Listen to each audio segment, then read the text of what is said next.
નમસ્કાર. નિર્માણ ન્યૂઝની વિશેષ રજૂઆત જરૂર કાર્યક્રમ સાથે હું છું યજ્ઞ ત્રિવેદી. દર્શક મિત્રો, આજે જરૂર કાર્યક્રમમાં ચર્ચા વિચારણા કરવાની છે. શું હવે ટીએમસીમાં પણ ખેલા? સવાલ એ થતો હોય છે કારણ કે જે પ્રમાણે 58 જેટલા ધારાસભ્ય તૃણમૂલ કોંગ્રેસના 58 જેટલા ધારાસભ્યોએ અલગ જૂથ બનાવ્યું હોય તેવી બાબત સામે આવી છે અને સાથે જ ક્યાંક નકલી સહીની જે એક બાબત જોવા મળી હતી ને તેમાંથી 2 જેટલા ધારાસભ્યને પાર્ટીમાંથી કાઢવામાં આવ્યા હતા અને સાથે જ જેમાં રૂબ્રત બેનર્જી અને સંદીપન સહાને જે પાર્ટીમાંથી કાઢવામાં આવ્યા હતા તેની ઉપરથી ક્યાંક સવાલ એ થતો હોય છે કે શું ફરી એકવાર અત્યારે તો જે મહારાષ્ટ્રમાં જે શિવસેનાના જે જૂથની જે પરિસ્થિતિ જોવા મળી હતી, 2 ક્યાંક જૂથ અલગ અલગ થઈ ગયા. તે જ પ્રમાણે શું ટીએમસીમાં પણ આ પ્રકારની પરિસ્થિતિ જોવા મળશે કે કેમ? કારણ કે જે અત્યારની પરિસ્થિતિ છે તેમાં રૂબ્રત બેનર્જીએ ક્યાંક 58 જેટલા ધારાસભ્યોએ ક્યાંક અલગ જૂથ બનાવ્યું છે તેવી બાબત જે સામે આવી છે. અને બીજી બાજુ જોવા જઈએ તો રૂબ્રત બેનર્જીને પણ જે વિધાયક દળના નેતા પણ બનાવી દેવામાં આવ્યા છે. સ્પીકરે ક્યાંક મંજૂરી પણ આપી દીધી છે. સવાલ એ થતો હોય છે કે આ પ્રકારની પરિસ્થિતિ અત્યારે ટીએમસીમાં કેમ? કારણ કે અત્યાર સુધી તો ક્યાંક કોંગ્રેસને લઈને સવાલ જોવા મળતો હતો, આમ આદમી પાર્ટીને લઈને સવાલ જોવા મળતો હતો, ત્યારે હવે ટીએમસીમાં પરિસ્થિતિ તેને લઈને ચર્ચા વિચારણા કરવી છે. ચર્ચા વિચારણા કરવા માટે અમારી સાથે જોડાઈ ગયા છે કૃષ્ણકુમાર દાસ કે જેઓ કોલકાતાથી અમારી સાથે જોડાયા છે. તેના પત્રકાર છે. કૃષ્ણકુમારજી, આપકા સ્વાगत है. साथ में हर्षवर्धन पांडे हमारे साथ जुड़ गए जो राजनीतिक विश्लेषक है. हर्षवर्धन जी, आपका भी स्वागत है. અને જયવંતભાઈ પંડ્યા અમારી સાથે जुड़ ગયા છે કે जो राजकीय विश्लेषक है. जयवंत आपનું પણ સ્વાગત છે.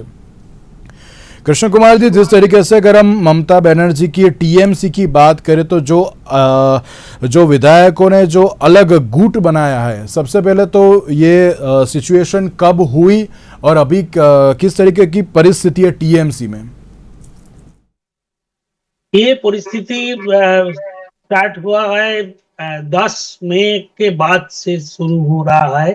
क्या है, 10 मई तक असेंबली में टीएमसी का तरफ से अपोजिशन लीडर का नाम जमा किया है, लेकिन उस जमा करने का टाइम में वे सिर्फ उसका पार्टी का जनरल सेक्रेटरी का एक लिफाफा भेज दिया है. कोई डॉक्यूमेंट नहीं दिया है, रेजोल्यूशन का कॉपी नहीं दिया है, कोई सारे एमएलए लोगों का सिग्नेचर नहीं था. उसके बाद बीजेपी गवर्नमेंट का तरफ से और असेंबली का तरफ से उसके पूछा जो आपको रेजोल्यूशन जमा कर दीजिए और एमएलए का सब साइन जमा कर दीजिए. उसके बाद यह था एवं वह क्या बैकडेट का एक मीटिंग का तरीका बनाया, लेकिन देखा है क्या है, टीएमसी के अंदर से 2 एमएलए संदीपन शाह और ऋतुव्रत बैनर्जी, ये 2 जाकर स्पीकर को बोल दिया है, कंप्लेन किया है. टीएमसी का एमएलए टीएमसी का अगेंस्ट में कंप्लेन किया है in presence of the chief minister Suvendu Adhikari का प्रेजेंस से कंप्लेन किया है. जो जमा किया है, जो 70 एमएलए का नाम जमा किया है, वो 70 एमएलए का नाम का अंदर में 13 और 14 एमएलए तो साइन किया नहीं, मीटिंग में नहीं था. इसका कैसे उसका साइन है ये इसके बाद स्पीकर ने किया है. स्पीकर ने ये पुलिस का पास भेज दिया है और सीआईडी इन्वेस्टिगेशन कर दिया है. जब सीआईडी लोग ने वो 13 एमएलए का घर जा रहा है, उनसे एमएलए लोग बोल रहा है कि हम लोग तो घर में था, हम लोग तो मीटिंग में नहीं था, कौन साइन किया है? यहाँ से शुरू किया है. देखा है जो सारी ये जो इसका लोग जो है, ये जो कंप्लेन कर रहा है, ये क्या है, पार्टी का जो जनरल सेक्रेटरी अभिषेक बैनर्जी, उसका आरोप, उसका अगेंस्ट पे आरोप लग गया. ये इसी तरह से एमएलए लोग का अंदर में गुस्सा पैदा होने का तरह से धीरे धीरे से क्या है. आज तो देखा है 58 एमएलए लोग उसके अगेंस्ट में. लास्ट किया गया 4 दिन पहले चीफ मिनिस्टर शुभेंदु अधिकारी ने एक प्रेस कॉन्फ्रेंस में ये भांडा फोड़ दिया कि बोला टीएमसी का 2 एमएलए ये कंप्लेन कर दिया. इसके बारे में सीआईडी की इन्वेस्टिगेशन चल रहा है. क्या है, टीएमसी का तरफ से, ममता बनर्जी का तरफ से ये कंप्लेन आ रहा है जे क्या टीएमसी लोग का हैरेसमेंट कर रहा है बीजेपी का गवर्नमेंट, सीआईडी इन्वेस्टिगेशन कर रहा है ये, लेकिन क्यों कर रहा है, कैसे कर रहा है, ये कोई मालूम नहीं हो रहा है. लेकिन जब चीफ मिनिस्टर ने डिटेल्स बता दिया है with the document, chief minister ने बोल दिया है ये हुए 2 एमएलए जो है संदीपन शाह एंड ऋतुव्रत बैनर्जी, दोनों का कंप्लेन का बारे में तो ये इन्वेस्टिगेशन चल रहा है। इन्वेस्टिगेशन पर इसके वजह सब भांडा फोड़ दिया है। और क्या है, अभी 58 MLA with in 80 MLA, TMC का 80 एमएलए, इसके अंदर अभी 58 है, लेकिन ये 60 हो जाएगा। 2 एमएलए अभी वेस्ट बंगाल में नहीं है, वो बाहर में है, ट्रीटमेंट के लिए बाहर गया है। एक चेन्नई है, एक मुंबई है। तो आने का बाद तो 60 एमएलए हो जाएगा। ये अपोजिशन टीम है। आज तो वे 58 एमएलए स्पीकर के पास गया फिजिकली, तो वो लोग खड़ा हो गए और उसका जमा कर दिया लिफाफा ओरिजिनल सिग्नेचर के साथ। इस तरफ से अभी अभी स्पीकर रथिंद्र बोस ने वह इसका अपोजिशन का अलॉटमेंट कर दिया, उसको मुझे रूम भी दे दिया है। इसके अंदर में एक है जो लास्ट नाइट है, Tuesday last night speaker Rathindra Banerjee, Rathindra Bose and chief minister दोनों ही दिल्ली गया और prime minister honourable Narendra Modi ji के साथ और होम मिनिस्टर अमित शाह जी के साथ, दोनों के साथ मिलकर वह मीटिंग करके ये पूरा परिस्थिति ने उसको बता दिया है। और वहां पर डिसीजन हो गया ये जो टीम्स का लोग है अभी ममता का हाथ में नहीं है। लेकिन क्या है, ये जो 58 का जो एमएलए लोग है ये आज अपोजिशन का बनाया और आज कहीं बोला है ठीक है मेरा leader opposition leader Mamata Banerjee भाई। अभी तक ममता बनर्जी, हम ममता बनर्जी को एडवाइजर मान रहा है, लेकिन ममता बनर्जी ने जो अपोजिशन का लीडर का नाम दिया है शोभनदेव चैटर्जी, उसको ये नहीं माना है। ये नया अपोजिशन लीडर हुआ है, टीएमसी 2 टुकड़ा हो गया है। ओरिजिनल टीएमसी इन लोग बता दिया है। ऋतुव्रत बैनर्जी अपोजिशन लीडर है, 4 डेप्यूटी लीडर हो गया है, शिवली शाह, जावेद खान और क्या है गुलशन मलिक और एक है, ये 4 मिलकर साबिना यास्मीन, ये 4 डेप्यूटी लीडर हो गया। चीफ मिनिस्टर हुआ है अखरुज्जमान। क्या है टीएमसी लोग का, टीएमसी का ममता बनर्जी का तरफ से ये मैसेज जा रहा है कि मुस्लिम लोग को बीजेपी का साथ नहीं जाएगा, लेकिन आज देखा है उसका साथ ममता का साथ मुस्लिम लोग भी नहीं है। जावेद खान, अखरुज्जमान, गुलशन मलिक, साबिना यास्मीन, सारी मुस्लिम एमएलए लोग भी ये 58 के साथ चला आया, ऋतुव्रत बैनर्जी के साथ चला आया। और ये जो नया अपोजिशन लीडर बना है, ये अपोजिशन लीडर ने ये डिक्लेयर कर दिया है हम कंस्ट्रक्टिव अपोजिशन का रोल प्ले करेगा। जो स्टेट गवर्नमेंट, बीजेपी का स्टेट गवर्नमेंट जो अच्छा काम करेगा हम उसका बधाई देगा, जो कोई गलती होगा तो हम उसका क्रिटिसाइज करेगा। इसी तरफ से किया है, बोला है हमें कंस्ट्रक्टिव का अपोजिशन का रोल प्ले करेगा। ये आज का तरीका है। બિલકુલ જયવંતભાઈ, એમ કહેવાય ને કે તૃણમૂળ કોંગ્રેસ ઇતિહાસના સૌથી મોટા સંકટમાં હોય અત્યારે તો એ પ્રકારની પરિસ્થિતિ જોવા મળી રહી છે। બિલકુલ મમતા બેનર્જી એક એવા નેતા તરીકે મનાતા હતા જેને ફાયર બ્રેન્ડ નેતા કહેવાતા હતા અને કોંગ્રેસે જ્યારે 1967માં ઇન્દિરાજીને સત્તા બચાવવાનું સંકટ ઊભું થયું, કોંગ્રેસમાં 2 ભાગલા થયા, સંસ્થા કોંગ્રેસ ને ઇન્દિરા કોંગ્રેસ। એ સમયે કોંગ્રેસે ઇન્દિરા ગાંધીએ ડાબેરીઓના હાથમાં બંગાળ સોંપી દીધું, ત્રિપુરા અને કેરળ સોંપી દીધું। એ વખતે એ પછીથી પ્રણવ મુખર્જી અને મમતા બેનર્જી 2 એવા નેતા હતા અને થોડા ઘણા અંશે અત્યારે રંજન ચૌધરી પણ કહી શકાય। એ નેતાઓ ઈચ્છતા હતા કે પશ્ચિમ બંગાળમાં જે થઈ રહ્યું છે ડાબેરીઓ દ્વારા હોય કે મમતા બેનર્જી, એ યોગ્ય નથી અને અહીંયા આપણે આપણી સરકાર બનાવી શકીએ એમ છીએ।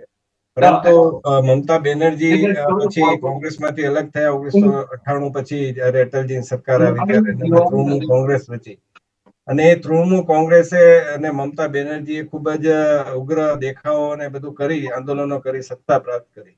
પરંતુ સત્તા પ્રાપ્ત કર્યા પછી આ જ પ્રકારે વહીવટ કરવા લાગ્યા જે રીતે ડાબેરી કરતા હતા। કદાચ ડાબેરીઓને પણ સારા કેવડાવે એવી અત્યારે આપણે કદાચ ગુજરાતમાં આની ઓછી ચર્ચા છે, પરંતુ પશ્ચિમ બંગાળમાં જે એના ધારાસભ્યો દ્વારા, એના નેતાઓ દ્વારા, એના કાર્યકર્તાઓ દ્વારા જે પ્રકારનું શાસન ચાલતું હતું, ચાહે ખટારા જે ટ્રક લઈને આવતા હોય એમની પાસેથી બળજબરીથી ગેરકાયદે ટેક્સ ઉઘરાવવો હોય કે પછી કટ મની લેવાના હોય કે પછી સંદેશખાલીમાં દલિત અને આદિવાસી મહિલાઓનું જાતીય શોષણ કરવું અથવા તો એને આર્થિક રીતે એટલે કે એની પાસે કામ કરાવડાવવું અડધી રાત્રે પણ ઓફિસમાં બોલાવીને, અને પાછા તૃણમૂળના જ કાર્યકર્તા હતા એ પ્રકારે જે પણ થઈ રહ્યું હતું, અને અત્યારે આપણે બહાર આવી રહ્યું છે કે તૃણમૂલ કોંગ્રેસના કોઈ ધારાસભ્યના ખેતરમાંથી 2 કરોડનું સોનું મળી ગયું, કે કોઈએ જે કહેવાય કે એની સામે અવૈધ કબજાની ફરિયાદ હતી. આવા કેટલાય બધા કેસો છે ચાલતા હતા, પરંતુ ત્યાં મમતા સરકારના બંને હાથ એના ઉપર હતા, અને વધતા અભિષેક બેનર્જીના બંને હાથ એના ઉપર હતા.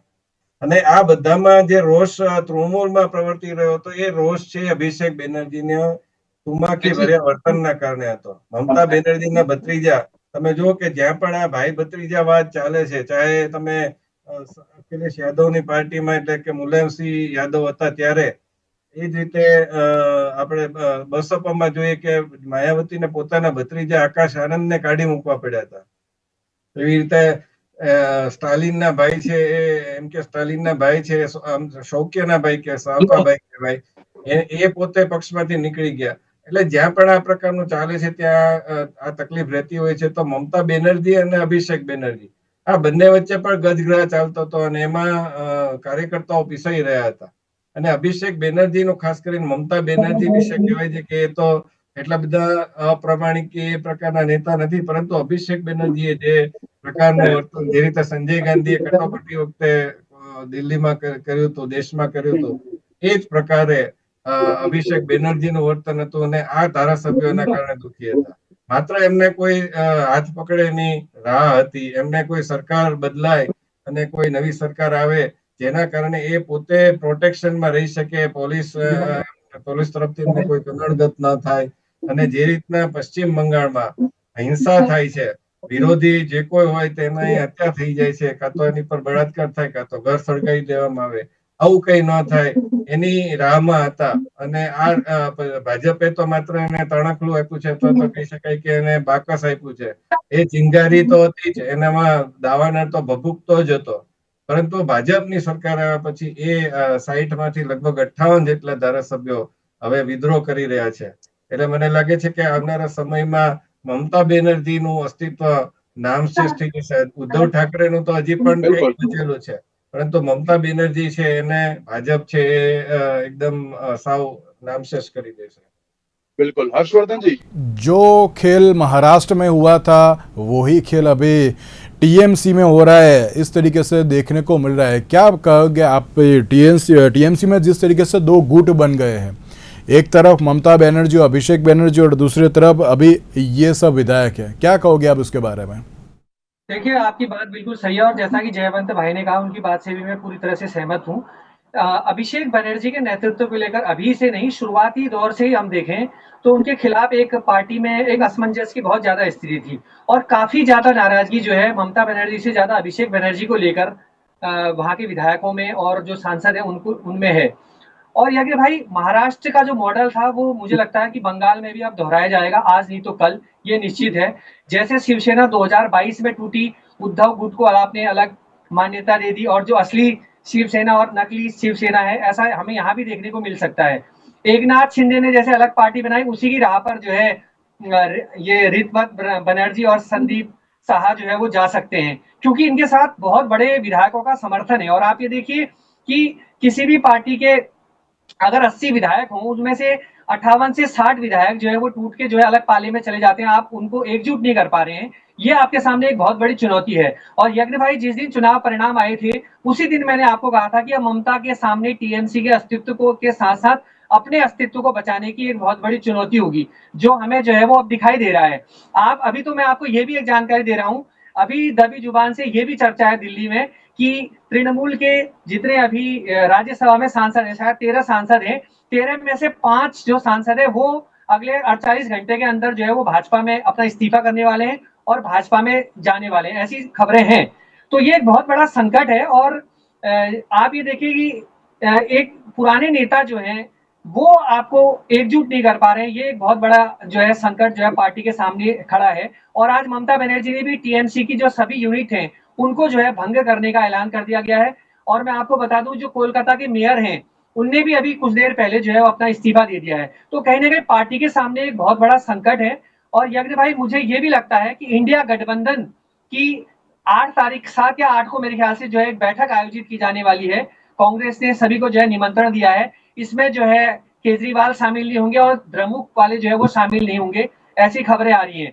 और ममता के अंदर एक ऐसा कैलिबर है जो इंडिया गठबंधन को एकजुट करने की दिशा में जो है ले जा सकती है। जैसा कि उन्होंने पहले भी कहा है कि अब वो दिल्ली आएंगी, दिल्ली जाएंगी। तो अब एक बहुत बड़ा सवाल ये है कि बीजेपी के अंदर भी अब इस बात की सुगबुगाहट है कि कैसे ममता बनर्जी को की पार्टी को अगर वो तोड़ देते हैं या अब ऑपरेशन लोटस या इस तरह की कोई बात नहीं चल रही है। अब तृणमूल के जो सांसद है, तृणमूल के जो विधायक हैं, वो ही आपस में अंदर जो है खतरा है, आप कह सकते हैं। यहाँ पर कोई ऑपरेशन लोटस नहीं चल रहा है, खतरा जो है तृणमूल के लिए बन रही है यहाँ पर। और बीजेपी जो है इसको कैश करना चाहती है, वो जानती है साम दाम दंड भेद लगा के किस तरीके से अपने पाले में उनको लाया जाए। और कहीं ना कहीं 42 सांसद भी है यकीन भाई वहां पे। और आने वाले समय में बीजेपी के सामने एक सबसे बड़ी चुनौती है 2000 अब ये 2-3 साल के बाद जो लोकसभा का चुनाव होगा 29 वाला, उसमें कैसे आप जो वैक्यूम आपका कम हुआ है, जो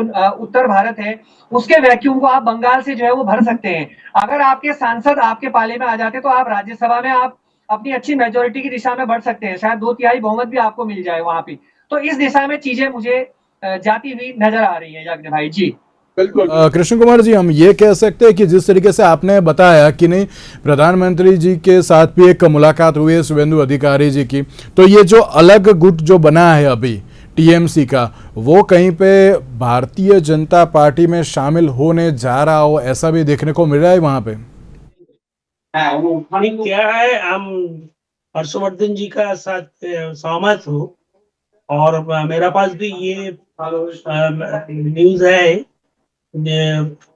अभी अभी लोकसभा का 17 और 18 एमपी, 22 एमपी है टीएमसी का, अभी वहां पर 27 एमपी है उसका लोकसभा का। उसका अंदर में 21 और 22 एमपी अभी अभिषेक बैनर्जी पर नाराज है। उसका अंदर में 16 और 17 एमपी अभी बीजेपी के साथ बातचीत कर रहा है। अगला 48 घंटे में बीजेपी के साथ बात कर सकते हैं।